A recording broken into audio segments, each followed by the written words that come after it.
Y nos vamos también a detener un rato en el tema de ontología. Vamos a dedicarnos al tema de ontología y como de costumbre en los últimos minutos ustedes me van a mostrar avances, cosas que han venido desarrollando, etcétera. ¿Hay algún comentario, pregunta antes de yo continuar? ¿Hay alguna duda de lo que he dicho hasta ahora o no? ¿Ah? Estoy ya compartiendo pantalla, así que las deberían estar viendo todos la pantalla compartida. Entonces, si no hay más preguntas por ahora, voy a arrancar entonces con el tema de lógica temporal, que es una extensión a la lógica, pero que tiene la particularidad de que la noción de tiempo aparece. ¿Y por qué la noción de tiempo aparece? Porque el tiempo nos permite especificar la veracidad de una sentencia en un momento dado. Por ejemplo, esta sentencia, tengo hambre, es válida en un momento dado.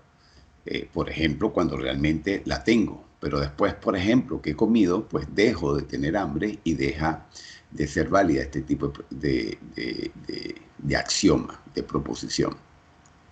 Entonces, hasta ahora lo que habíamos visto eran sentencias que siempre eran verdad. Pero cuando uno le incorpora la lógica temporal, las sentencias son, uno puede expresar sentencias que son válidas en un momento dado. Entonces, si se dan cuenta, es una manera de enriquecer bastante lo que uno está haciendo, porque ya uno puede especificar cosas como esta, que tengo hambre, y que van a ser válidas en un momento dado. Es decir, que en un momento puede ser verdad que tenga hambre y en otro momento puede que no. Entonces, va a estar muy vinculado al tiempo como tal. Eh, entonces, estamos rompiendo con lo que vimos en la clase pasada. No rompiendo, porque van a haber sentencias que siempre son verdad, donde no se considera el tiempo.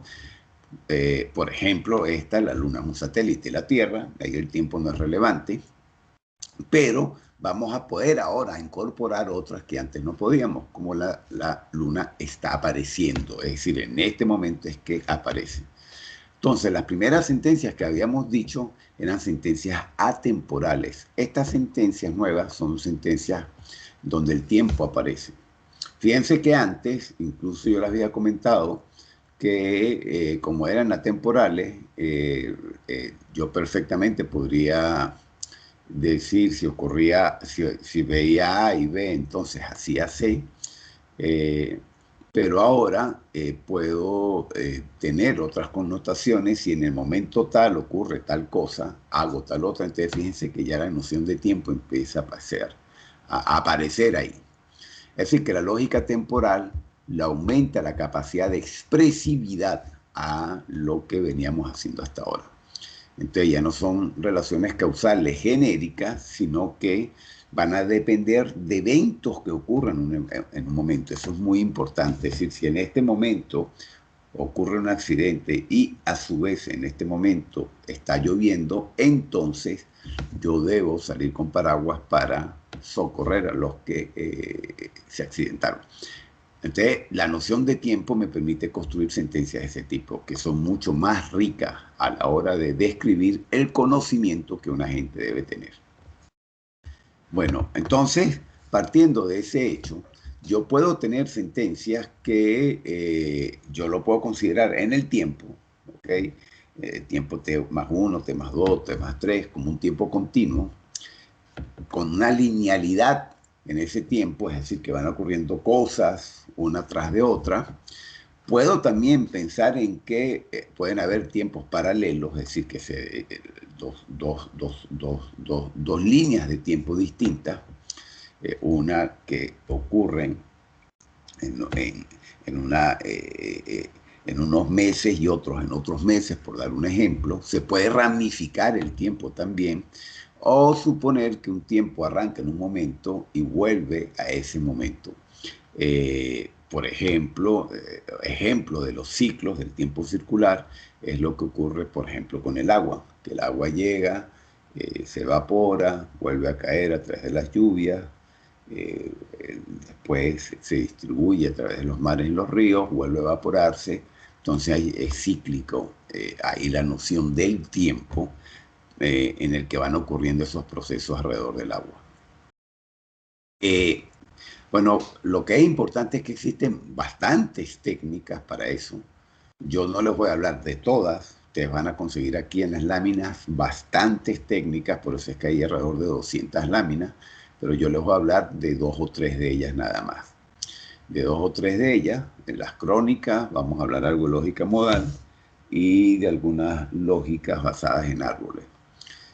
También ustedes que han visto seguramente cursos del área de inferencia, del área de investigación de operaciones, todo lo que se hace, procesos markovianos, sobre todo los procesos de decisión markovianos, son basados en la noción temporal, pero mezclado con teoría probabilística.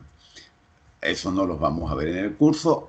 Yo voy a retomar algo de los modelos markovianos cuando hablemos de uno de los esquemas de aprendizaje, pero por ahorita no lo voy a utilizar para describir lógica temporal.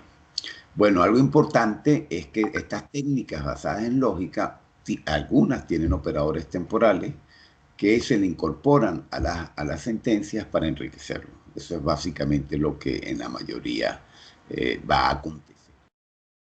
Por dar un ejemplo, en lógica proposicional, la lógica proposicional, acuérdense que en la clase pasada yo la comenté sin darla porque ustedes la debieron haber visto en el curso de teoría de la computación.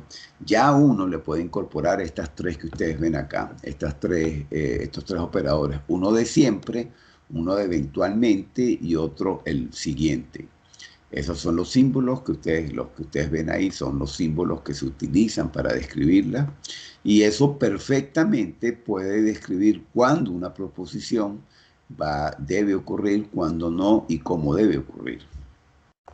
Entonces, esos son los tipos de operadores que uno le puede incorporar. Yo a estos operadores más adelante voy a trabajarlos un poco más, pero cuando uno dice agregarle a la lógica proposicionales o a la lógica de predicado nuevos operadores temporales, son operadores como estos que les estoy comentando acá. Pero también, por ejemplo, en lógica proposicional, yo puedo utilizar autómatas como el que ustedes están viendo acá y con ese autómata evaluar cada estado. Y cada estado lo que está representando son los valores actuales de los elementos atómicos, en este caso P y Q. Y según esos valores, entonces en el tiempo A, la proposición A, va a cambiar. Entonces, por ejemplo, para el tiempo de S sub 0, A es cierto, en el tiempo S sub 1 también, en el tiempo S sub 2 también, en el tiempo S sub 3, por ejemplo, deja de ser cierto. Entonces, lo que es interesante acá es que en el caso de la lógica proposicional uno puede describir el comportamiento de los estados en los cuales puede estar P y Q a través del tiempo y en función de eso la proposición A va a ir cambiando de valor.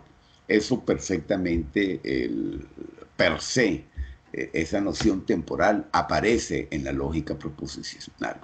Es decir, que si uno usa adecuadamente la lógica proposicional y la enriquece con un autómata como el que ustedes están viendo acá, uno perfectamente podría describir el comportamiento temporal de esa proposición. Entonces, fíjense que sin hablar de operadores ni de predicados, que les dije que más adelante los voy a comentar, uno ya puede hacer aparecer naturalmente, por lo menos en la lógica proposicional, esa noción temporal sin mucho problema.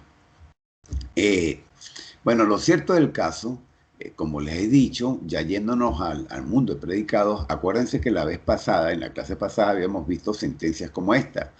John corre. Teníamos que correr, era el predicado y John era el sujeto. Entonces yo perfectamente en lógica de predicado puedo utilizar esto para describir sin ningún problema eso. John está corriendo. Ahora, si yo quiero empezar a jugar con estas ideas, John correrá o John corrió, eso, en principio, bajo esta manera en que hemos expresado este predicado, pues no podría ser expresado. Entonces, claro, yo ahora podría decir, John corre en el momento T, donde T es tiempo, y fíjense que aquí ya rápidamente introducido el momento en que John está corriendo. Ahora, en lógica modal, que es una extensión de la lógica de predicado, hay dos operadores, el operador necesidad y el operador posibilidad. Fíjense que acá me tocó incorporar el concepto de tiempo para esta sentencia. Con estas dos, de necesidad y posibilidad, yo voy a poder describir cosas. Acuérdense que teníamos los descriptores de existencia y de universalidad en lógica y predicado. Entonces lo que estamos es ahora incorporando estos dos predicados nuevos que serían los de necesidad y posibilidad. También algunos lenguajes incluyen la noción de intervalos de tiempo. Intervalos de tiempo para definir periodos de tiempo. Eso también en algunos lenguajes es posible. Ahora, en lógica modal, los que son fundamentales son los de necesidad y posibilidad. Una proposición necesaria es una que se debe cumplir en algún momento dado. Mientras que una posible es una que eventualmente podría ser verdad en un momento dado. Entonces ahí hay una diferencia entre ellas dos importantes que usted pueda caracterizar para que el tiempo aparezca. Entonces la lógica modal, que es la que nos interesa ver, es la extensión de la lógica de predicado con estos dos nuevos operadores llamados de necesidad y de posibilidad.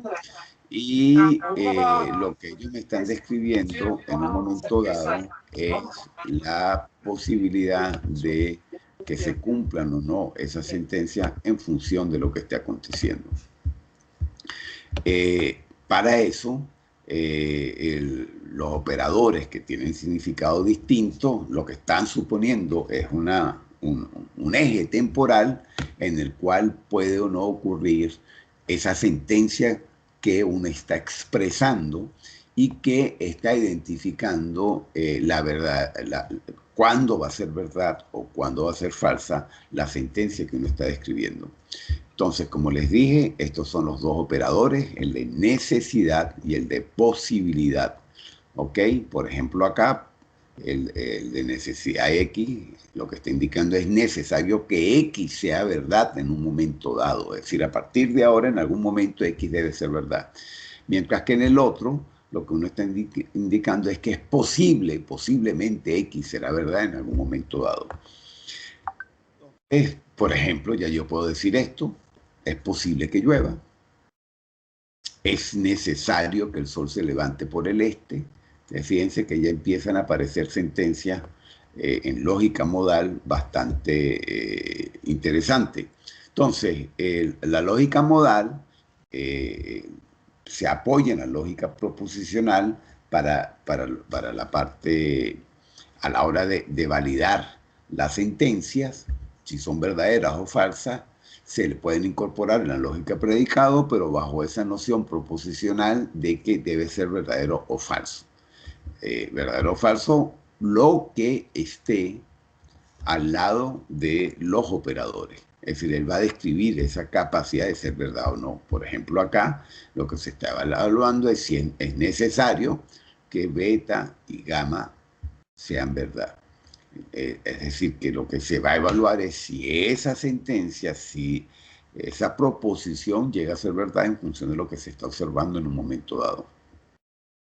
Esto es un poco, además, lo que se está indicando. Fíjense que estas operaciones en lógica modal que me generan el verdadero o falso, uno podría emularla en lógica de predicado. Por ejemplo, aquí cuando estamos diciendo es posible que ocurra P, que es lo mismo que decir que no es necesario que no ocurra P.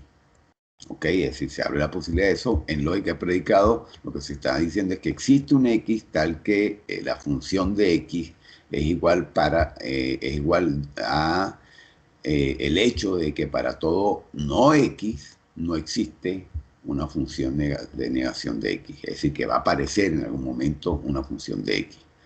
Esa es la noción de posibilidad. Y para la necesidad también existe su emulación en lógica de predicado de estos dos elementos de lógica modal. Entonces es bien importante que ustedes vean que uno puede emular sin problema en lógica de predicado estas dos operadores de necesidad y de posibilidad que son la base de la lógica modal, bajo estas transiciones que les estoy indicando acá. Pero como les dije, también algunas implementaciones de la lógica de predicado soportan el uso de los operadores de necesidad y de posibilidad, como los que ustedes están viendo aquí al final. Para todo X es necesario que ocurra A, o es necesario que para todo X ocurra A. Esos son ejemplos del uso de estos señores. Algo también importante es que estas son propiedades de la lógica modal. Fíjense que aquí estoy usando los dos operadores. Entonces, cada una de ellas expresa una propiedad. Por ejemplo, la propiedad de simetría o la propiedad de transitividad. Esas son propiedades que aparecen en la lógica modal. Y ustedes van a conseguir en la literatura lenguajes que tienen implementado algunas de estas fórmulas. Entonces, hay lenguajes como el S5 que tiene implementado a K, T y 5. El resto de proposiciones no las puede usar, pero por ejemplo, si puede inferir, si es capaz de o permite expresar la función de reflexividad y la euclidiana. Y hay otros, por ejemplo, en este caso, que permite otras propiedades. Entonces, ustedes van a conseguir en implementaciones en lógica modal que soportan algunas o todas las funciones que están expresadas acá. Entonces, la lógica modal es un lenguaje que permite describir sin problema la noción de necesidad, la noción de posibilidad. También permite describir secuencias de eventos, como lo que ustedes están viendo acá. En algunos casos, eventos que van a ocurrir o eventos que van a pasar.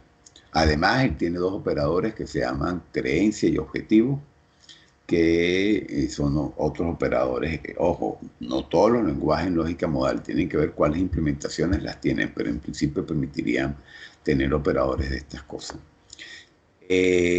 Bueno, estos son algunos de los operadores, como digo, en lógica modal, pero ya esos son extensiones que no van hacia el mundo temporal. Ahora, también, además de la lógica modal, existen otros lenguajes lógicos basados en general bueno, con diferentes características. Hay algo, como les dije, hay algunos lineales, unos tipos árboles, uno que usan los intervalos o las acciones. El de los árboles yo más adelante les voy a presentar algunos casos porque es bastante interesante. Ahorita vamos a ver sobre todo el lineal. De intervalos y de acciones no vamos a tocar. Entonces, vuelvo y repito, además del lenguaje modal que venimos de conversarlo ahorita y que incorpora varios operadores, no solamente operadores temporales, los dos temporales que les comenté, era posibilidad y necesidad, tiene otros más. Ahora los que les voy a presentar acá son otros tipos de lenguajes de lógica temporal. Solamente vamos a tocar dos, los lineales y los arborescentes. En general, esos lenguajes proponen diferentes tipos de operadores también.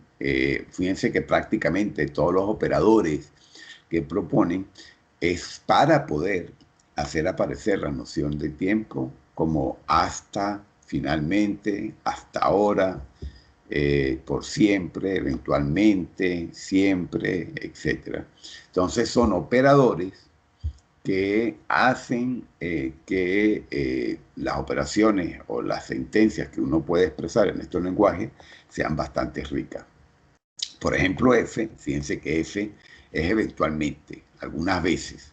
Entonces lo que está diciendo, si yo digo F de F, lo que voy a decir es que F minúscula en algún momento en el futuro va a ser verdad. ¿Ok? En algún momento, si yo me paro acá, en algún momento en el futuro va a ser verdad. X, que lo que me está indicando X es la noción de justo ahora, en el próximo inmediato.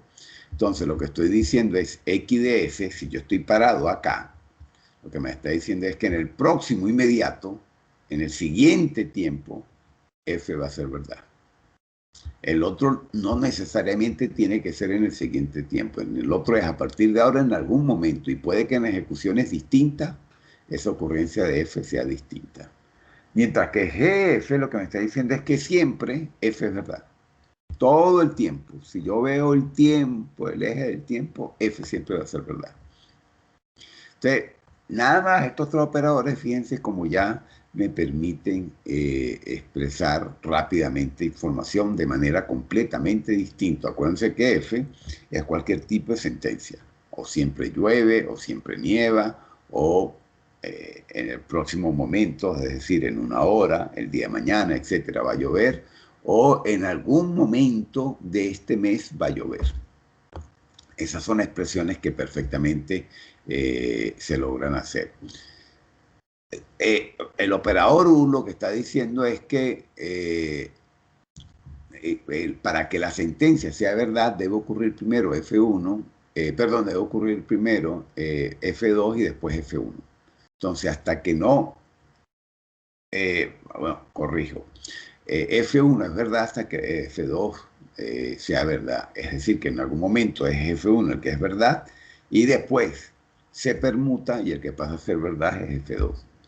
Entonces, fíjense que acá, lo que ustedes están viendo acá es la expresión de lo que yo haría en una llamada telefónica usando una cabina en la cual tengo que introducirle una tarjeta telefónica para poder llamar.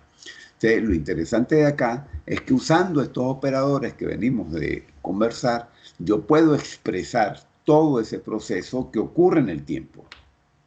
Estoy diciendo que, fíjense acá lo que digo, bajo la bocina del teléfono, después basarlo, en el momento siguiente va a aparecer una pantalla que diga insertar tarjeta, perdón. En el momento siguiente, en el siguiente, el usuario inserta la carta y va a aparecer inmediatamente en la cabina cuántas unidades tengo en la tarjeta esa que acabo de introducir. ¿Ok? Es decir, que están ocurriendo esas dos cosas, una a continuación de otra. Y después, fíjense lo interesante, es que después pueden suceder varias cosas. Por un lado, puede suceder que el usuario al momento siguiente marque un número y en algún momento ese número debe ser corregido para poderse conectar. O puede que el usuario en el momento siguiente se conecte y en algún momento, ya conectado, es decir, ya hablando, en algún momento, que es lo que me dice F, de la tarjeta se va a vaciar porque está consumiéndose y pues se va a requerir incorporar una tarjeta con el mínimo para continuar con la llamada. Entonces este U lo que me está diciendo es que al vaciarse, el siguiente momento debería ser una nueva carta, una nueva tarjeta con el mínimo para continuar hablando. Ahora, estas dos posibilidades, en el caso en que se conecte o en el caso que no se conecte, porque el número no es correcto, ambas dos van a ser precedidas, después precedidas por otro evento en el cual el usuario vuelve a colocar la bocina, el teléfono en la cabina, quita, fíjense que aquí le está diciendo, quita la tarjeta y termina. Entonces, fíjense como yo he logrado describir con X, con F y con U todo el proceso de llamada telefónica. Entonces, este es un buen ejemplo donde he usado el tiempo para ir describiendo los eventos, porque finalmente todos ellos son eventos que ocurren en el tiempo. Entonces, la ocurrencia de los eventos con estos operadores de X, F, U y G aquí no aparece, pero acuérdense que G también lo vimos, G también lo vieron acá, yo puedo escribir muchas cosas. Yo les voy a pedir a ustedes como tarea que, a diferencia de, les aclaro, para las tareas del día de hoy, esas me las van a tener que bajar directamente en el Drive y van a, como costumbre, van a tener una semana. Es decir, no las van a conseguir en una forma Google como hasta ahora, sino que las harán como ustedes consideren prudente. Lo importante es que en una semana debería estar en el Drive para podérselas evaluar. Y lo que les voy a pedir es que describan el proceso que ustedes siguen, los eventos que ustedes hacen para prepararse en la mañana antes de salir de sus casas a hacer cualquier actividad, usando sentencias LTL, ¿ok? Lógica temporal lineal. Ahora, como les dije, bueno, ahí lo interesante con la lógica temporal lineal es que muchas de las cosas que ustedes han visto en cursos, por ejemplo, el sistema operativo, se pueden describir. Por ejemplo, el proceso de hambruna. Cuando a un usuario, un ejemplo de hambruna es cuando a un usuario nunca se le da un recurso. Es un fenómeno que en sistemas operativos es importante resolver. O el de vivacidad. Por ejemplo, cuando se está solicitando accesar a una zona, a una sección crítica, donde solamente un individuo puede estar en un momento dado. O, por ejemplo, en general, para describir una sección crítica y el proceso de exclusión mutua. Bueno, eso con los operadores, fíjense que aquí está el operador F, aquí está el operador G, y aquí está de nuevo el operador F, perfectamente pueden ser utilizados para describir estas propiedades. Entonces, para que vean como lo poderoso de la lógica temporal, en este caso la lineal, para poder expresar estas cosas. También él tiene otros, la lógica temporal tiene otros operadores. Yo no me voy a detener en estos otros operadores, como no me detuve en los otros operadores de lógica temporal. Lo que más me interesaba en los que vimos de G, F, U y X, o sus equivalentes, porque puede que consigan los equivalentes de ellos, no se llaman igual en ciertos lenguajes, pero lo importante es que ya con ellos y con estos otros lenguajes, como fíjense que aquí son llamados de manera distinta, ya uno puede expresar muchísimas cosas en lógica temporal lineal, que es lo que estamos viendo, ¿ok? Bueno, entonces estos son ejemplos de razonamientos que uno puede hacer con lógica temporal lineal. El otro que me interesa que hablemos, como les dije, era lógica temporal basada en árboles. Entonces, ¿qué hemos visto hasta hoy? Vimos lógica modal, hemos hablado de lógica temporal lineal y ahora vamos a hablar de lógica temporal basada en árboles. Entonces, basada en árboles, lo que nos está indicando es que, bueno, me va a permitir describir cosas mucho más complejas que LTL. Me va a permitir seguir expresando en lógica temporal, pero es que ahora pueden ocurrir cosas en paralelo, algo que el LTL no podía hacer. Hay dos operadores nuevos que voy a incorporar. Lo que me está indicando es que A, por ejemplo, de F, es que F debe ser satisfecho en cualquiera de las ramas en algún momento dado. Y de F significa que en algunos de los caminos SF va a ser verdad.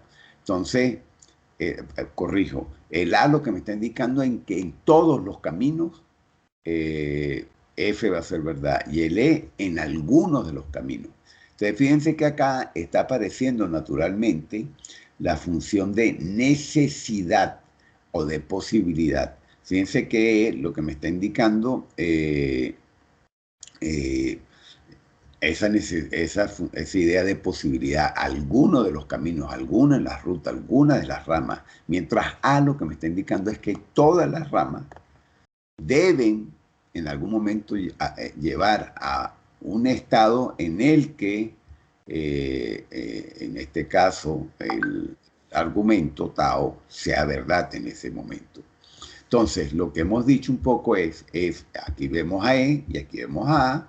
Lo que me estoy diciendo es que en algún momento, alguna de las ramas, vemos que acá está ocurriendo en esta rama, que es la que ustedes ven más en negrito, es verdad. Mientras A, lo que me está diciendo es que en todas las ramas, fíjense que acá ocurre acá y acá, acá, en todas las ramas debe ser verdad F. Entonces, este último está expresando la noción de necesidad, el de arriba la noción de posibilidad.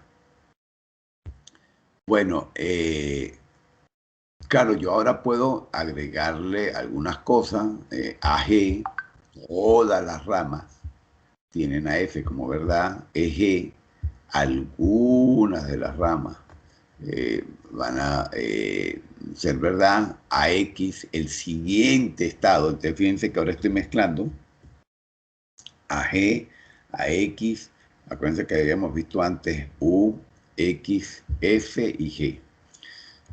F lo usamos acá, porque era F y AF, donde F, acuérdense que era en algún momento, pero ahora en algún momento va a existir, en el otro, en algún momento va, en todos va a existir.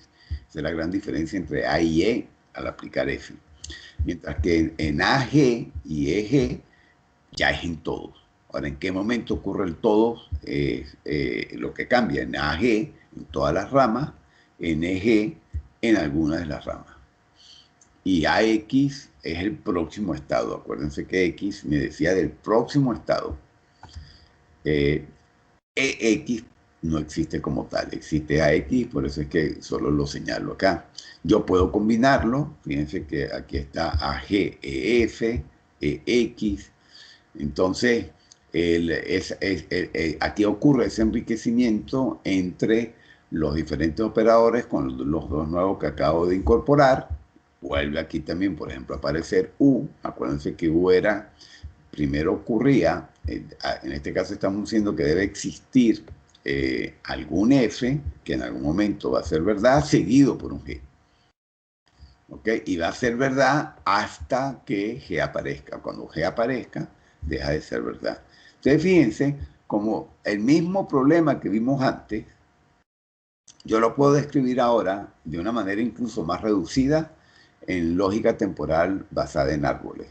En este caso, fíjense que lo mismito, desconecto el teléfono, inserto la carta y ahora lo que le estoy diciendo es que en el siguiente instante, porque eso me lo da X, debe aparecer, porque eso me lo da A, la llamada, el usuario hace la llamada y eventualmente, eso me lo está dando E, en algún momento se va a recuperar de un error que haya cometido por el número mal llamado. O, se conecta en el siguiente, porque el X me está diciendo que se conecta, necesariamente se conecta y en algún momento,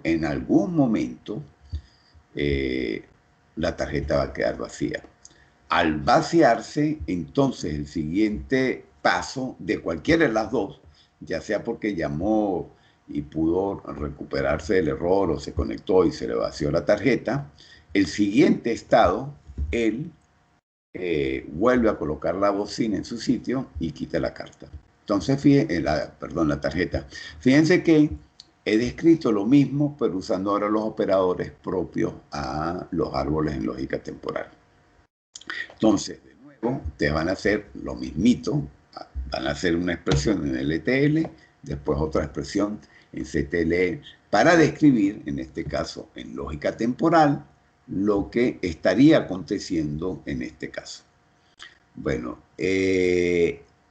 siguiendo con este tema, la lógica temporal también tiene la noción de lógica temporal de intervalos. Yo no voy a hablar de ella, pero ahí les dejo en sus expresiones gramaticales y demás cómo se daría lo que él permite expresar. Fíjense que permite expresar intervalos de tiempo antes y después, o solapados, o unos dentro de otros, etcétera. Es decir, que la lógica temporal basado en intervalos permite expresar nociones como la que ustedes están viendo en esta lámina a través de una sintaxis propia a ella. La otra lógica, que tampoco voy a hablar, pero que es importante que ustedes conozcan, es la lógica temporal de acciones. Es decir, que lo que me está indicando es en un momento dado, guiado por la noción de tiempo, cuál podría ser la siguiente acción a ejecutar.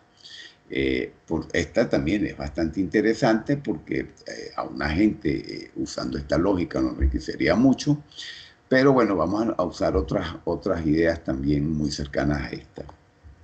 Entonces, estas son algunos ejemplos y algunas láminas que hablan sobre la lógica temporal basada en acciones. Y la última que nos interesa, porque ese me abre la puerta a la lógica basada en crónicas, que les voy a presentar más adelante, es la lógica de eventos. La crónica es un tipo de lógica de eventos. Y básicamente lo que está indicando es la descripción de la relación que hay entre los eventos. Eso es todo. Yo tengo un grupo de eventos, por ejemplo, se prendió la luz, por ejemplo, entró alguien, todo eso son eventos. Entonces, lo que hace esta lógica es combinar eventos de alto nivel y de bajo nivel. Los de alto nivel son combinaciones de eventos para tratar de describir lo que puede estar aconteciendo en un momento dado. Entonces, y a partir de eso incluso actuar, porque por ejemplo, una gente cuando identifica como evento la aparición de un tigre, por decir algo, eso ya le va a decir a la gente ese evento que acontece que debe reaccionar. Entonces él va a poder reconocer y procesar los eventos o en tiempo real o fuera de línea. Indudablemente que en tiempo real va a ser mucho más. Entonces, como les comenté hace rato, un ejemplo de lógica de eventos son las crónicas. Yo ahora me voy a dedicar a hablarles de las crónicas. Ese va a ser entonces el cuarto lenguaje temporal que vamos a ver, el cuarto y último. Entonces, vimos basado en lógica modal, que es una extensión de lógica proposicional y lógica predicado, con dos operadores de necesidad y de posibilidad. Vimos lógica temporal lineal, que agrega estos operadores de siempre, de vez en cuando, etcétera, en la noción de tiempo. Y vimos el de lógica temporal jerárquico, que son ramas, tipo árboles, que son ramas, donde van mezclando estos operadores, pero además agregan otros operadores propios a las ramas. Ahora estamos hablando como operador de lógica temporal, la lógica de eventos, que lo que hace es describir en el tiempo la ocurrencia de eventos. Ustedes van a ver lo poderoso que es esto. Lo poderoso que es esto, por dar un ejemplo, esto ha sido utilizado en los vehículos autónomos para descubrir el comportamiento de las personas, para que vean lo poderoso que es la lógica temporal.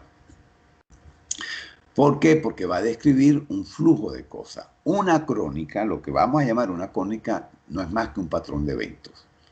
Un patrón de eventos, ese patrón de eventos lo que establece es la relación temporal entre los eventos.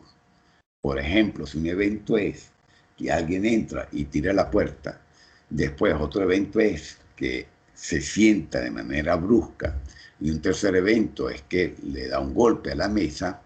Fíjense que son tres eventos con una noción temporal. Primero fue el de la entrada. A los pocos segundos sentarse de manera brusca y a los pocos segundos darle un golpe a la mesa.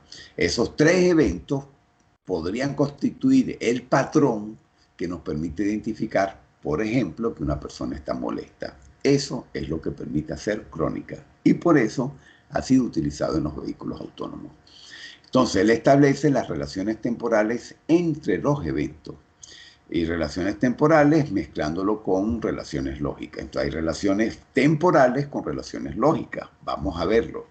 Entonces, fíjense, aquí ya ustedes están viendo, el grafo que ustedes están viendo acá es un ejemplo excelente de una crónica. Ahí estamos viendo una crónica que está compuesta por tres eventos, el evento 1, 2 y 3. Lo que está diciendo es que el evento 1 va a ocurrir de 3 a 6 unidades de tiempo antes que el evento 3. Y el evento 2 de 3 a 9. El evento 1 puede ser cualquier cosa, lo que dije, la entrada a una casa, sentarme en una silla, igual va a ser el evento 2. Y el patrón lo que me está diciendo es que tanto el evento 1 como el evento 2 va a ocurrir antes que el evento 3, y además está diciendo qué tanto antes tiene que ocurrir, de 3 a 6 unidades de tiempo. Entonces, claro, después yo lo que estoy es teniendo un flujo de tiempo donde van ocurriendo los eventos. Y yo tengo que ver si en ese flujo de tiempo, esos eventos que ocurren, instancian a esta crónica. Yo puedo tener muchísimas crónicas así. De hecho, uno tiene normalmente lo que uno llama una base de crónica. Y cada crónica me describe algo. Me describe, por ejemplo, una persona nerviosa, me describe un conductor en estado de embriaguez, por dar otro ejemplo. Es decir, que yo puedo tener muchas crónicas que me describen cosas distintas y entonces mi agente reconoce esa crónica y ya sabe que la persona que tiene al lado tiene tal característica o tal otra. Fíjense lo poderoso de lo que les estoy diciendo. Es lo que nos permite a los humanos reconocer situaciones anormales. Uno no las reconoce con un solo evento, sino con un conjunto de eventos. Eso es lo que permite hacer las crónicas. Entonces, en algún momento dado, si esta es mi crónica, yo empiezo a ver ocurrencias de eventos.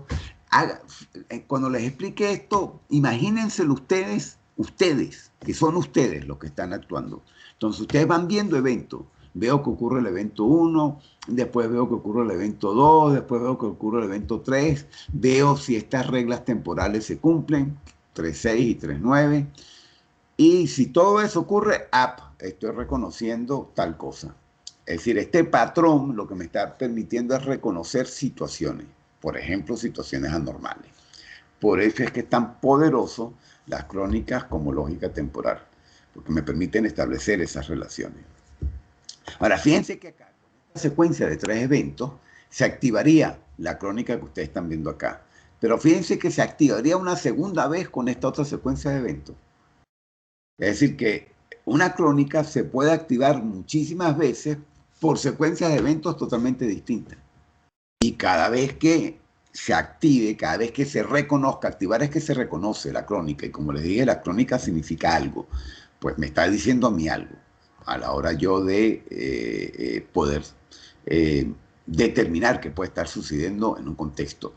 Acuérdense que los eventos están basados en lo que yo percibo. Yo percibo que me entró alguien a la casa, yo percibo que alguien que se sentó. Entonces, lo interesante es que esos eventos están basados en lo que está ocurriendo y el agregado de esos eventos me permiten a mí diagnosticar o reconocer lo que hay. Y a partir de ahí, según lo que voy reconociendo, fíjense que aquí 2 veces reconocí que se activó la misma crónica por eventos distintos, en función de eso tomar la decisión de qué hacer. Entonces, bueno, es muy, muy, muy poderoso porque permite estas cosas. Les confieso que esto, a nivel teórico y a nivel de teoría de agentes, es muy, muy poderoso. ¿Por qué permite? Bueno, sobre las crónicas se han desarrollado muchas cosas. Yo no voy a extenderme. Hay lenguajes, en Java, por ejemplo, hay implementaciones de crónicas que ustedes pueden conseguir, donde hay librerías que permiten describir. Lo que es importante es que fíjense que la manera clásica de modelar las crónicas son grafos.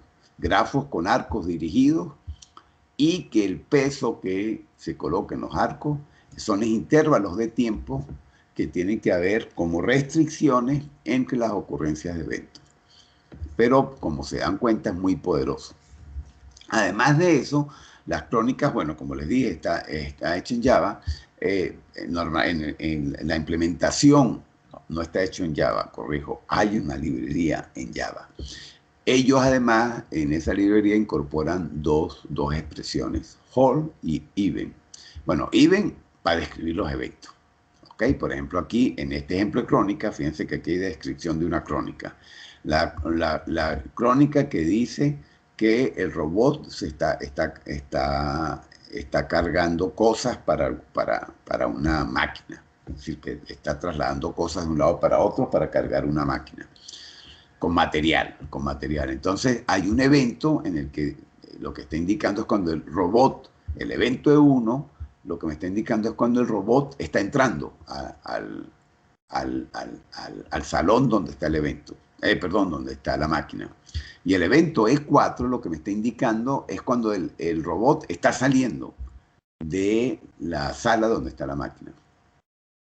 El evento E2 lo que me está indicando es cuando se está pasando del estado, cuando la máquina está pasando del estado descargado a cargado.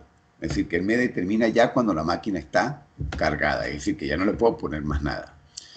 Y el evento 4 lo que me está indicando es cuando estaba parada la máquina y pasa a funcionar. Por ejemplo, después que yo la cargué con lo que quería, con el material de producción, ya puede empezarse a ejecutar. Entonces, Iben lo que hace es describirme los eventos en ese lenguaje. Los eventos como los dijimos antes, ¿no? Es decir, que lo mismo que vimos en los grafos. Y Hall lo que me está indicando es durante un lapso de tiempo que ocurra algo. Por ejemplo, aquí lo que estamos diciendo es que la gente 1 mantenga una posición dada durante los tiempos entre T5 y T6.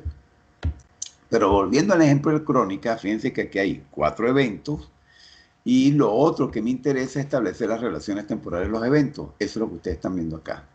Fíjense que aquí están las relaciones temporales. Aquí estoy diciendo que el evento 3, la relación entre el evento 3 y el evento 2 es entre 1 y 6. La diferencia entre ellos tiene que moverse, de ocurrencia entre ellos tiene que ser entre 1 y 6.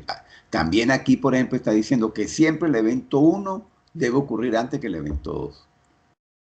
O por ejemplo acá, el evento 4 tiene que ocurrir antes del evento 2 entre 3 y 5 unidades de tiempo. Entonces, esto aquí describí los eventos y aquí estoy describiendo las relaciones temporales entre los eventos. ¿Se acuerdan que eso eran los arcos? Y después aquí lo que estoy diciendo es que durante la ocurrencia entre el evento E2 y E3, la máquina va a estar ejecutándose. Y entre el evento E2 y E3, las condiciones de seguridad son verdad. Bueno, esta crónica, con estos 4 eventos, con estas relaciones temporales y con esta descripción del estado Hall, me está describiendo el proceso en el que el robot está cargando en la máquina. El proceso,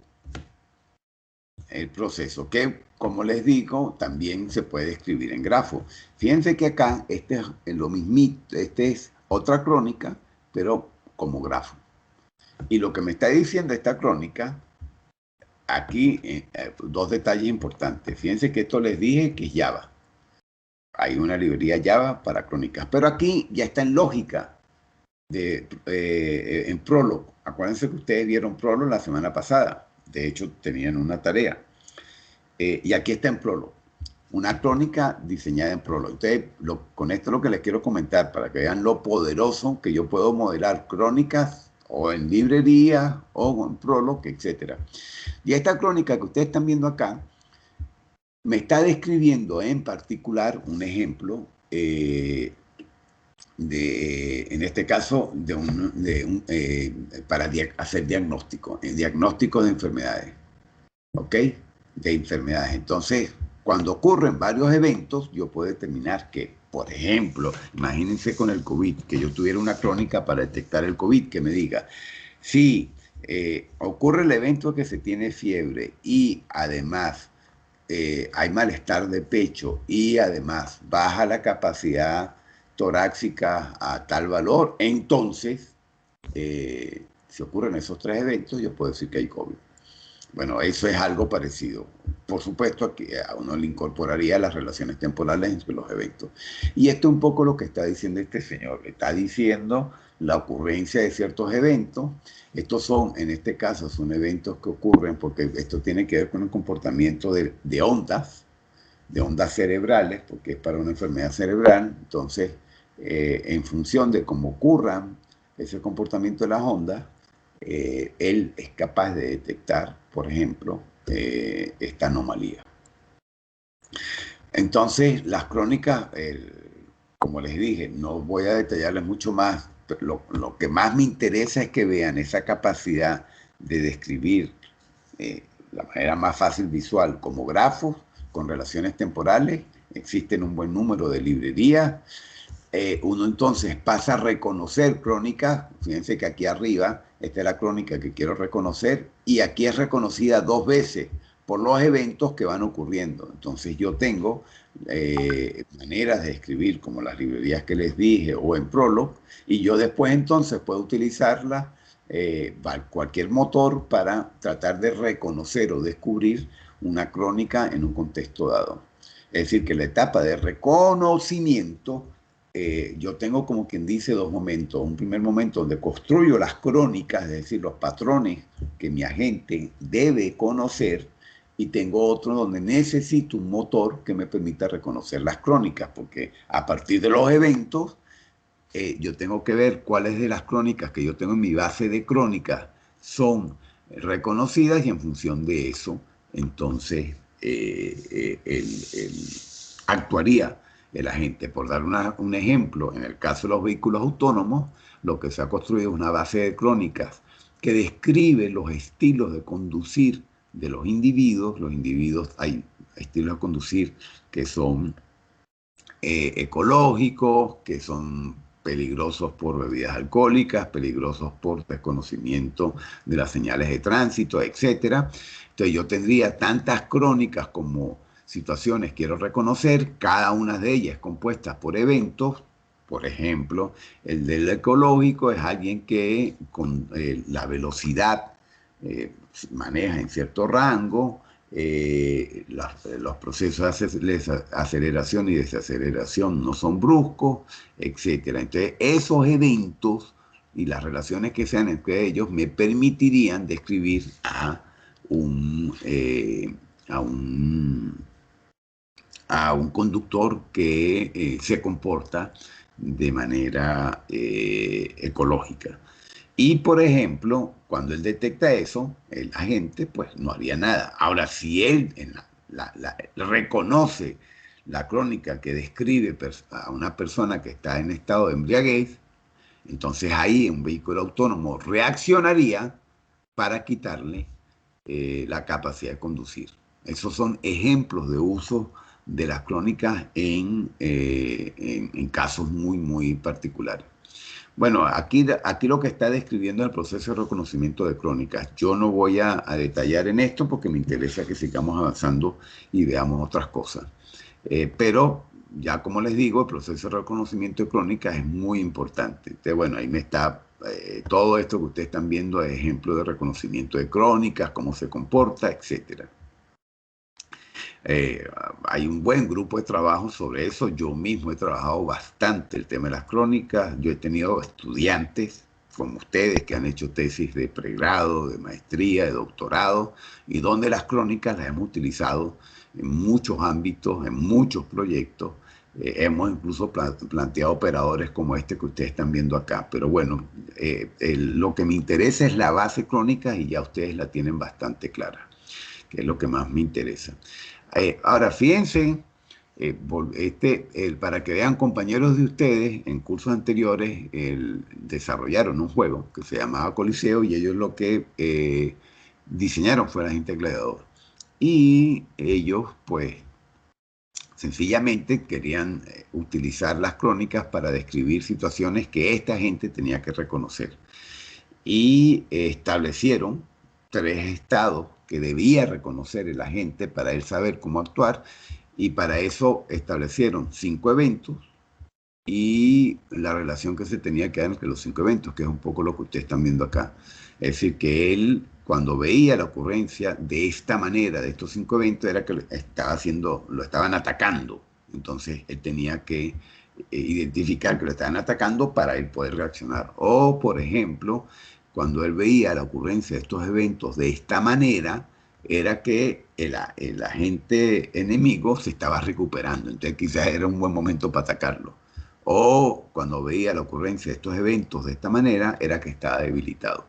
Entonces, es un buen ejemplo de 3 grafos que describen 3 crónicas distintas, compuestas por eventos completamente distintos, que le permitían a la gente saber qué era lo que estaba pasando con su enemigo, para este agente en particular. Entonces, un buen ejemplo. Y esos, por ejemplo, cualquiera de ellos atacando, recuperando, perdón, me fui. En este caso, atacando, ellos lo modelaron usando Prolog. usando Prolog. Aquí ustedes están viendo la expresión para el caso de atacando, el conjunto de eventos y las características de los eventos que le permitían a él describirlo. Primero lo modelaron en lógica de predicado, donde ustedes ya son expertos, entonces aquí está modelado cuando es atacando, cuando es debilitado, etc.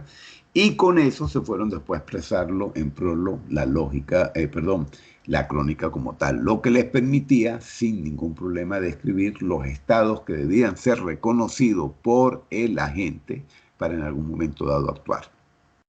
Ustedes, tanto en lógica de predicado como en Prolog, ya tienen las bases por lo que podrían empezar a programar crónica o incluso podrían usar las librerías en Java si les llegase a interesar.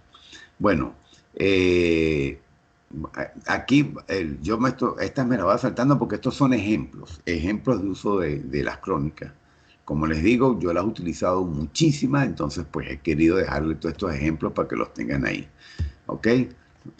Crónica, por ejemplo, una crónica que explica que hay congestión en una red de comunicaciones, una crónica que explica que se están perdiendo paquetes, cada uno de estos eventos tiene un significado, aquí están las relaciones temporales, son algunos de los ejemplos de las crónicas.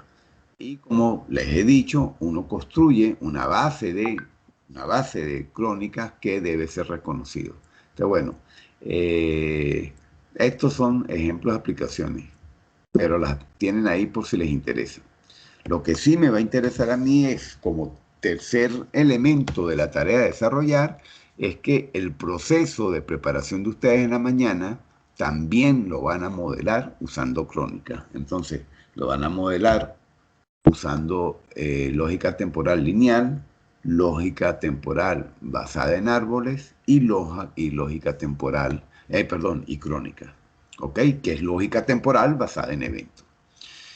Bueno, entonces ya visto los 4 enfoques, vimos 4 enfoques porque les hablé de lógica modal también para el tema de lógica temporal.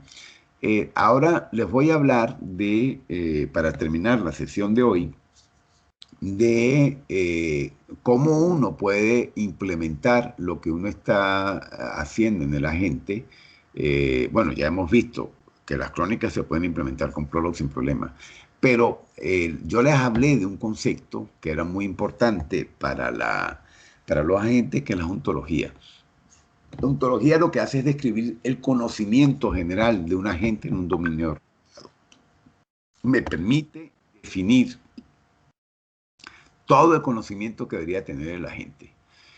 Y lo que es interesante es que ahí yo puedo definir los axiomas. ¿Se acuerdan que en la lógica predicado tenía la definición de los sujetos, de los predicados, y yo después podría definir sentencias? Lo que yo estoy llamando axiomas son esas sentencias. Y eso se puede hacer a través de las ontologías. Eso es lo que lo hace muy poderoso. Entonces, una ontología me va a definir el conjunto de conceptos en ese dominio y las relaciones entre esos conceptos. En ese sentido, las ontologías se basan en lenguajes, normalmente es lógica de predicado lo que se utiliza para describir la ontología. Entonces, en la especificación de la ontología están apareciendo, por un lado, los conceptos, que también se llaman clases, y las relaciones entre los conceptos. Fíjense que cuando yo les presenté lógica de predicado tenía que ver con eso, porque era sujeto, era objeto y las relaciones eran definidas a través de los predicados. Entonces no hemos cambiado en nada lo que hemos comentado. Entonces la ontología me permite describir eso y las ontologías tienen características, tienen bondades, que es un poco lo que aparecen en estas láminas. Yo, más que eso, me interesa es que veamos la estructura. Esas otras es bueno que las conozcan, pero me interesa es que vean esto. Una ontología entonces es definida por los conceptos del dominio, por las relaciones entre los conceptos, un tipo de relación son funciones que las vamos a ver ahorita, por los elementos, las instancias, que también yo la clase pasada lo llamaba hechos, y finalmente las sentencias, que también se llaman axiomas. Entonces, basado en eso, yo ya puedo describir, el concepto es todo aquello que me describe un área. Todo lo que me describe un área es un concepto, y la relación entre conceptos es cómo esos conceptos se articulan entre ellos. Mientras que las funciones es un tipo de relación que me transforma, me genera un dato. Y las instancias son, como dijimos, los hechos. Por ejemplo, un concepto puede ser una persona y una instancia de la persona es José, Juan, María. Yo puedo establecer una relación entre personas, por ejemplo, la relación de hermanos. Entonces, una persona es hermano de otra persona. Y los axiomas son proposiciones que son siempre verdad. Por ejemplo, una persona es un mortal. Esa sentencia es un axioma. Y esa sentencia se describe en lógica y predicado sin ningún problema, porque eso fue lo que hicimos en la clase pasada. Veamos en este caso, yo puedo, por ejemplo, para una pizza, yo puedo definirle el concepto pizza, el concepto condimentos de la pizza y la base de la pizza. Y en los condimentos de la pizza puedo colocar queso, carne, vegetales. Y en la base de la pizza, si es integral o harina normal, etc. Fíjense que aquí he definido un conjunto de conceptos. Un conjunto de conceptos y subconceptos. Es lo mismito, fíjense que aquí he definido la taxonomía de mis conceptos, pizza, la base, condimentos y los tipos de condimentos y los tipos de base que puede haber. Lo otro, a partir de eso que teníamos antes, lo otro que yo puedo definir son las relaciones, ¿se acuerdan? Por ejemplo, una base es una subparte de una pizza. Los condimentos son una parte de una pizza. La pizza margarita es un tipo de pizza y así por el estilo. Entonces ahí estoy definiendo las relaciones. Ahí empecé a definir las relaciones. Entonces yo podría tener relaciones, las clásicas que se usan en el mundo ontológico es tener y ser. Por ejemplo, una pizza tiene base y tiene ingredientes. O, por ejemplo, el queso es un ingrediente de la pizza, la carne es un ingrediente de la pizza. Entonces he utilizado tener y es. Tener lo que tiene una clase o es de quien forma parte de esa clase de otra clase. Entonces, bueno, esos son ejemplos de relaciones. Tener o ser son ejemplos de relaciones entre conceptos, entre clases. Cuando hable de clase y concepto estoy hablando de lo mismo. Ahí se dan entonces relaciones, existen muchos tipos de relaciones, por ejemplo, relaciones funcionales, como la que hemos dicho, una pizza tiene condimentos, o una propiedad inversa funcional, por ejemplo, la de ser, es, que es la que habíamos hablado. Hay propiedades de transitividad, por ejemplo, una pizza tiene ingredientes, y una pizza tiene ingredientes y un ingrediente es una carne. Entonces hay propiedades de transitividad, porque entonces pizza tiene también como ingrediente una carne. Entonces ahí se da la transitividad. También hay propiedades de simetría, por ejemplo, María es hermana de José y José es hermana de María. Lo que es interesante es que estas propiedades funcionales me permiten enriquecer muchísimo la descripción del discurso. Ahora, todo esto que he dicho, propiedades funcionales inversas y tal, ya hablamos de los ejemplos, tienen por detrás lógica y predicado. Lógica y predicado, acuérdense, la propiedad de transitividad que hablamos, la de simetría, por eso no me estoy deteniendo. Entonces, normalmente yo tengo los conceptos y tengo estas relaciones, que como les dije, pueden ser relaciones funcionales, simétricas, etc. Las funciones son una relación, pero que hacen un cálculo, ¿ok? Por ejemplo, qué sé yo, bueno, es que este ejemplo, el de asignar fechas, sí. Es decir, que se transforma para una entrada, se hace un cálculo y se da una salida como tal.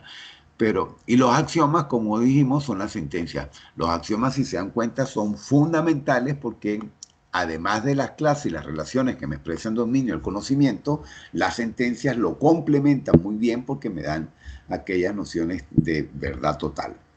Y las instancias ya son casos concretos, la pizza vegetariana, la pizza margarita, es decir, también se conoce como individuos u hechos. Acuérdense que la clase pasada yo los llamaba hechos, también se les llaman individuos o instancias. De mi ontología, entonces mi ontología tiene clases o conceptos, relaciones que lo hemos llamado propiedades, tiene instancias o individuos o hechos. Entonces ya con eso yo puedo, todo lo que hemos visto, yo puedo ahora describirlo sin problema en mi ontología, usando lógica de predicado de primer orden. Entonces estos son ejemplos de cosas que uno con la ontología, que también ya lo habíamos hablado la vez pasada, para el caso de lógica de predicado, cosas que uno podía describir. Entonces uno puede describir muchísimo ontología.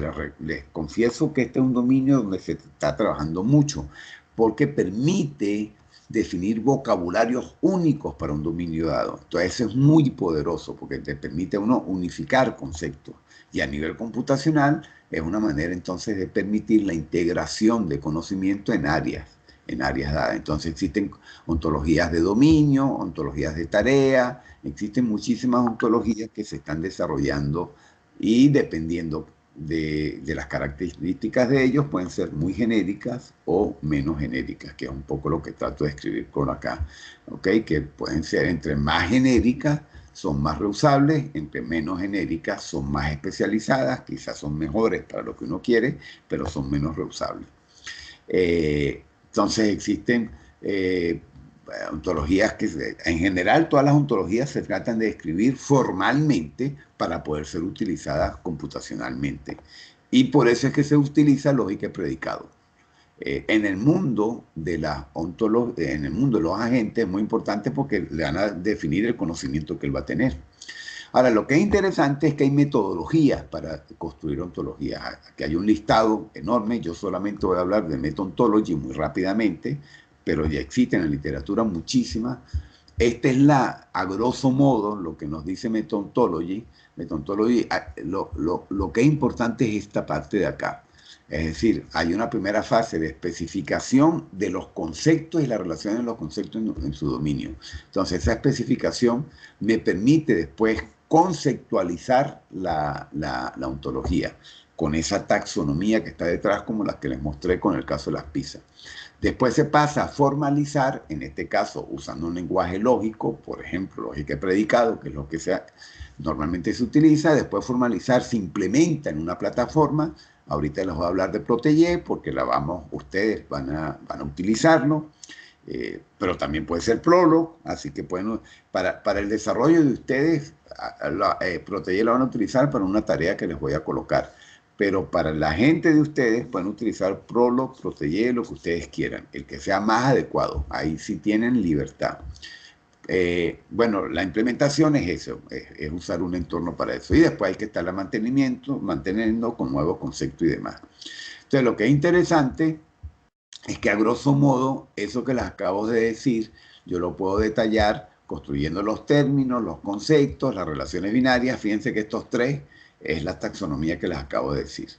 Después entonces empiezo a describir aspectos específicos de los atributos de las clases, de las relaciones, para después, en la última fase, fíjense que aquí es que estoy construyendo la sentencia, los axiomas, las reglas.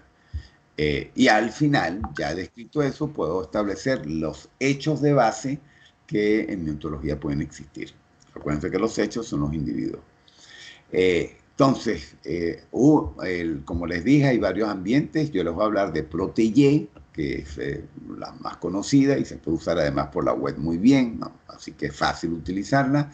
Él está basado en lenguaje, bueno, hay varios lenguajes. OWL es una lógica predicado simplificada, pero es basada en lógica de predicado. Entonces, bueno, ya hemos visto que existen muchas aplicaciones a nivel de la ontología, pero lo que nos interesa a nosotros es que él va a representar el conocimiento de los agentes que ustedes tienen. Puedo usar en mi ontología crónica, puedo usar solamente lógica predicado, ya veremos, ya ustedes me dirán qué es lo que requieren, porque es lo que ustedes tienen que estar diseñando ahora. En todo caso,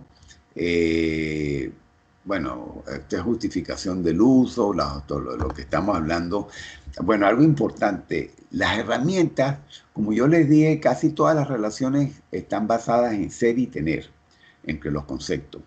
Entonces, la versión ontológica que normalmente se implementa es una versión de lógica predicado simplificada, que uno la llama lógica descriptiva.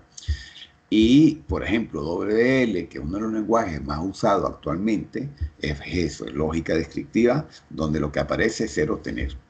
Entonces, con lógica descriptiva yo puedo describir cualquier cosa y existen ya muchos motores de reconocimiento o motores ontológicos de reconocimiento de conceptos y relaciones para los agentes como estos que ustedes están viendo acá, FACT++, Rancher y Pellet, que ya vienen implementados en las herramientas. Pero es bueno que tengan claro que es una simplificación de la lógica de primer orden. ¿Ok? Es decir, más reducidas las relaciones para permitir, porque si no se complejaría mucho las cosas, para permitir poder desarrollar mecanismos de razonamiento computacionalmente. Entonces, en general, lo que vamos a ver es una simplificación de la lógica de predicado llamada lógica descriptiva, y eso es lo que ustedes van a ver en las herramientas. Pero yo voy a poder expresar cosas como esta. Un soltero es alguien que no está casado, que es adulto y que es de sexo masculino. Eso perfectamente de lógica predicado lo vamos a poder llevar a lógica descriptiva sin ningún problema. Él parte del principio pues de hacer integración de las cosas de manera taxonómica para que el lenguaje razonador lo pueda entender sin problema. Entonces, fíjense que acá están las equivalencias, en este caso entre OWL, con lógica descriptiva, y de alguna manera me lleva a lo que sería la expresión en lógica de predicado de primer orden. ¿Ok? Entonces, yo ya tengo estas expresiones en línea. ¿Ok? Con el operador de existencia, el para todo, mayor que, menor que, todo tiene una equivalencia. Veamos entonces, ahorita con un ejemplo voy a retomar esto que les acabo de decir, pero veamos entonces las herramientas. Las herramientas que ustedes van a conseguir tienen dos componentes. Un componente donde yo coloco todos los conceptos y las relaciones entre ellas. Por ejemplo, aquí están las sentencias. Un hombre implica que es un humano y de sexo masculino. Un padre feliz implica que es un hombre y que tiene un hijo. Tiene un hijo. Y aquí tengo instancias. John, que es un padre feliz. John y María, que tienen un hijo. Entonces estas son instancias. Estas son instancias o individuos o hechos. Y aquí yo voy a tener los conceptos, las relaciones y los axiomas o sentencias. Y el razonador usa toda esta información para ir infiriendo cosas. Acuérdense que podían inferirse cosas de manera aductivas, inductivas y deductivas. Ese es a grosso modo lo que está aconteciendo. Es un poco lo que acabo de decir. En T-Box está la parte, llamémoslo así, genérica y conceptual de mi ontología, y en A-Box están todos los hechos que ya son conocidos por el agente, ya sea a nivel de concepto o a nivel de axioma. Entonces, como les dije, lo que uno hace es utilizar estos lenguajes en lógica descriptiva para que puedan ser llevados directamente a las herramientas. Entonces, fíjense esta sentencia que ustedes ven acá. El pasto y los árboles son plantas. Las hojas son partes del árbol, pero existen otras partes del árbol que no son hojas. Un perro debe comer al menos hueso. Una oveja es un animal, solo debe comer pasto. Es un animal que solo debe comer pasto. Una jirafa es un animal que solo debe comer hojas. Entonces, fíjense, el conjunto de sentencias. Entonces, algunas características interesantes es que para esas sentencias yo ya puedo empezar a ver cosas. Por ejemplo, animales es un concepto, comen es una relación, un animal come tal cosa. Entonces ya veo también que empiezan a aparecer relaciones o propiedades. Y yo podría tener instancias. Por ejemplo, Fossi es una vaca. O mi perro, que se llama Tommy, es un perro. Entonces, eso serían instancias o hechos. Entonces, de esta sentencia genérica yo puedo extraer conceptos, como los árboles, puedo establecer relaciones y pueden empezar a aparecer individuos. Ahora, lo que es interesante es que esto lo puedo todo traducir en lógica descriptiva. Acuérdense que hemos dicho que lógica descriptiva es una lógica de predicado simplificada. Por ejemplo, el pasto y los árboles son plantas. Aquí lo estoy diciendo. Pasto es un subconjunto de plantas. Los árboles en su conjunto de plantas. Las hojas son partes del árbol. Las hojas en su conjunto de árboles. Es menos palabras. Lo que ustedes están viendo acá es una descripción de toda la frase anterior en lógica descriptiva. Todo está descrito con los operadores existenciales o para todo en función de eso. Por ejemplo, el perro es una subclase de animal y además en algún momento come huesos. ¿Ok? O una oveja, un animal, y la oveja lo único, para toda oveja, come pasto. ¿Ok? Entonces estamos describiendo en lógica descriptiva sin ningún problema ello. Bueno, también lo puedo describir en OWL. Acuérdense que OWL es un lenguaje en lógica descriptiva.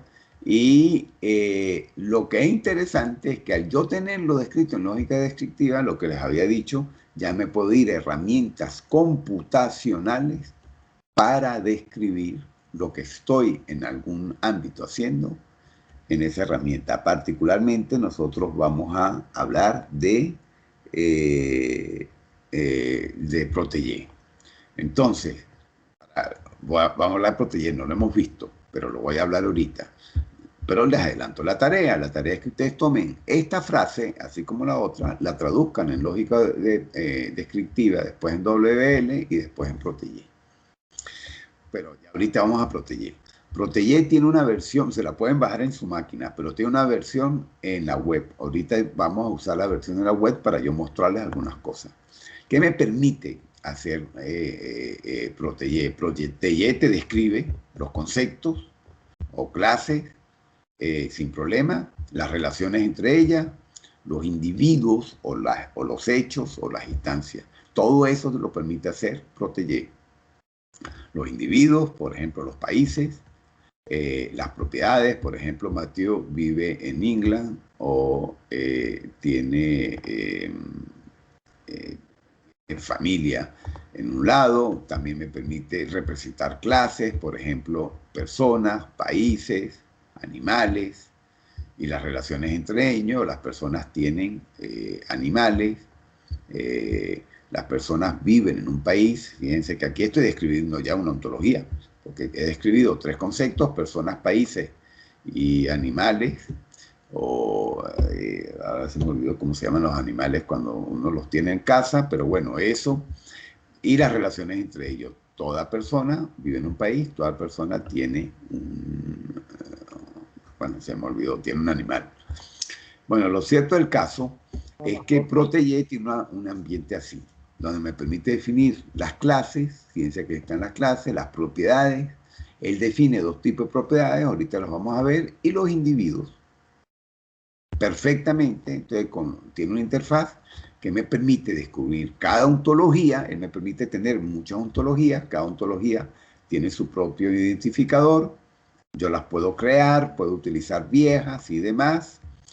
Cuando estoy creando una ontología, lo primero que tengo que crear son los conceptos, es decir, las clases, y para eso me posiciono en la pestaña de clases y empiezo. Él crea las clases como una taxonomía, teniendo la primera elemento de la clase sin, y de ahí para adelante él va a permitir ir construyendo. Aquí estoy metiendo Pisa, meto Pisa, después de Pisa puedo meter las otras dos clases que me interesan, que es el top y la base. Entonces fíjense que aquí ya introduje tres conceptos. También puedo establecer las propiedades. Como les dije, él tiene dos propiedades: propiedades entre objetos, que es la que me establece las relaciones entre ellos, y las propiedades de una clase. Yo a una clase le puedo indicar, por ejemplo, el tipo, o le puedo indicar propiedades de esta clase, por ejemplo, las edades en las que se debe mover. La de objetos, como dijimos, son las relaciones entre ellos. Y basado en eso, yo puedo hacer una descripción perfectamente de, puedo tener clases, por ejemplo, acá es tutor. Entonces, un docente es tutor de un estudiante. Entonces, la relación es tutor, que es la propiedad, pero se describiría como una propiedad entre objetos. Entonces, docente hacia estudiante. Las descripciones de las propiedades objeto y de las propiedades de tipo dato son en estas dos pestañas, fíjense que aquí están. Entonces con esas dos pestañas yo ya perfectamente puedo describir estas propiedades, llamándolos por su nombre y por supuesto incorporándole el tipo y todo lo demás que uno quisiera. Bueno, también lo otro que puedo hacer, fíjense que aquí estoy, fíjense que para propiedad objeto, le tengo que especificar si es funcional, si es inversa funcional, si es transitiva, etcétera, ¿no?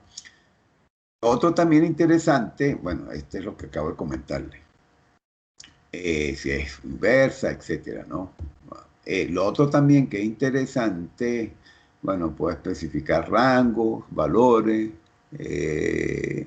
pero no, lo que quería yo, déjenme ver, era el tema de los axiomas, y a donde me quiero ir a un ejemplo de axioma. Yo ahora, en Protege, yo puedo especificar el existencial a través de la palabra clave some y el universal a través de la palabra clave only, ¿no? Entonces yo ya puedo implementar lo que uno utiliza mucho en lógica de predicado. Entonces yo puedo hacer sentencia, yo creo que aquí no tengo ejemplos de ello, déjenme ver.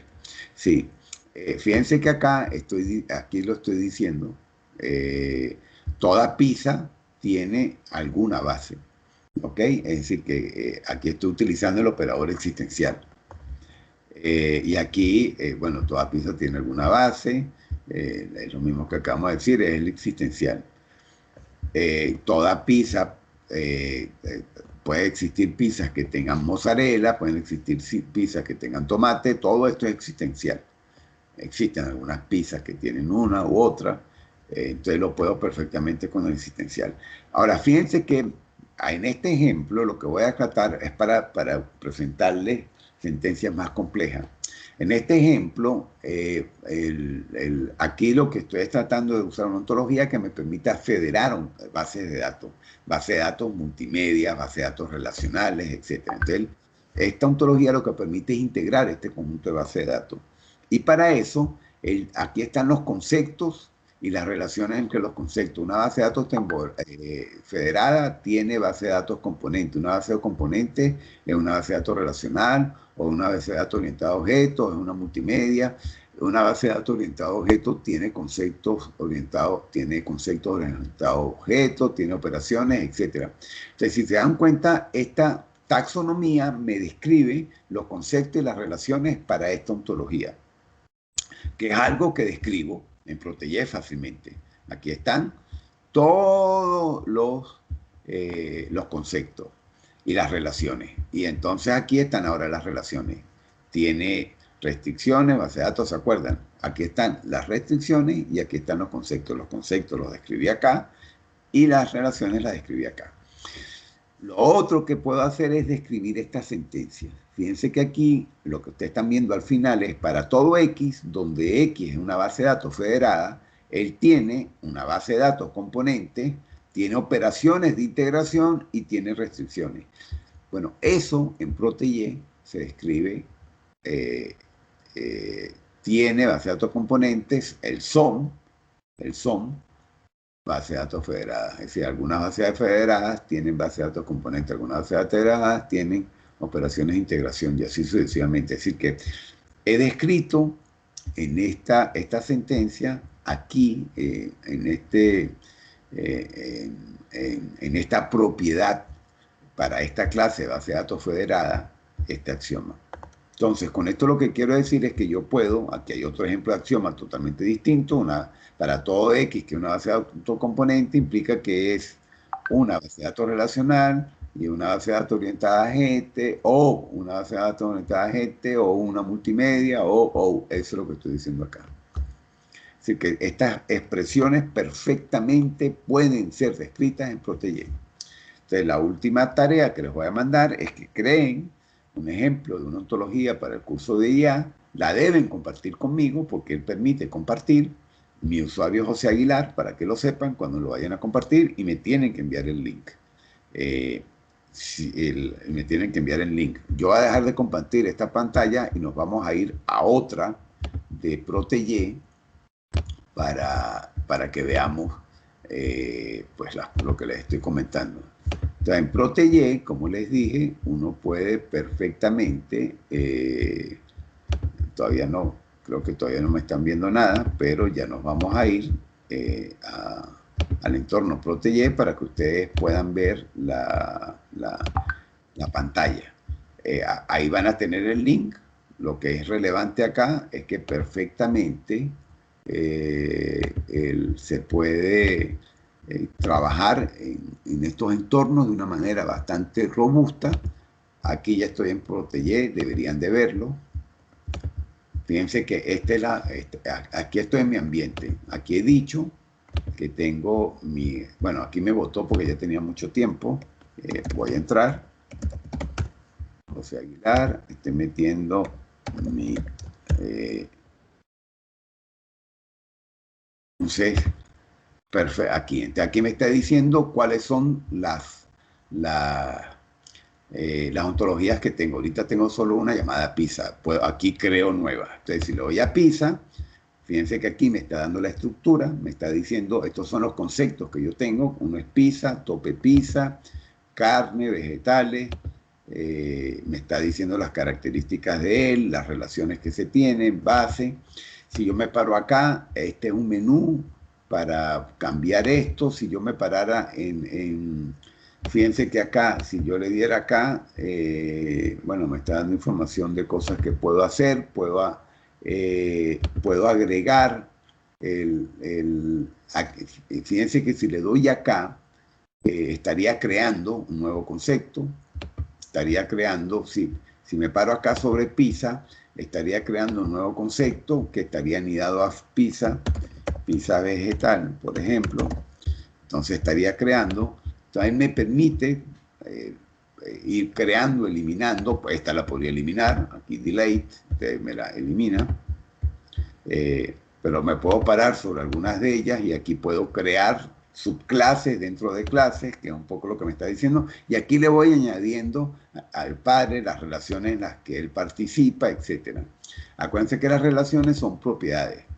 Y acuérdense entonces, aquí tengo varias propiedades ya definidas, aquí arriba las pestañas propiedades están apareciendo. Ok, estas son propiedades tipo objetos, y fíjense que son propiedades tipo objetos entre conceptos. Entonces aquí es entre el concepto carne y el concepto pizza. ¿Ok? Hay una relación y es que es ingrediente. La carne es ingrediente de la pizza. Acuérdense que existen otros dos tipos de propiedades en Protege, todas esas se pueden incorporar y esta es la pestaña de los hechos. Por ejemplo, una pizza vegetariana o una pizza carnívora. Entonces yo ya tengo todo. Entonces tengo para definir las clases, las funciones y las instancias. Como les dije, ustedes pueden perfectamente compartir. Ustedes pueden van a tener que compartirlo conmigo para que yo lo pueda ver, para que yo lo pueda examinar, así que no va a haber problema en algún momento que uno pueda, aquí en Share, es donde uno diría con quién, pueden pasarme el link, aquí me pueden agregar para compartirme los atributos adecuados e incluso con mandarme el link, si usted tiene activo eso, es suficiente para poderlo ver. Entonces, ya para ir cerrando esta parte, la sesión de hoy, hemos visto entonces 4 lenguajes en lógica temporal. Además de eso, hemos visto una herramienta que está basada que es Protege, que es una herramienta que es basada en una simplificación de la lógica de predicado. Y ya con esto ustedes pueden seguir caminando. Bueno, nada, quisiera ahora escucharlos un rato, cómo van en los avances actuales de sus trabajos. Cuéntenme.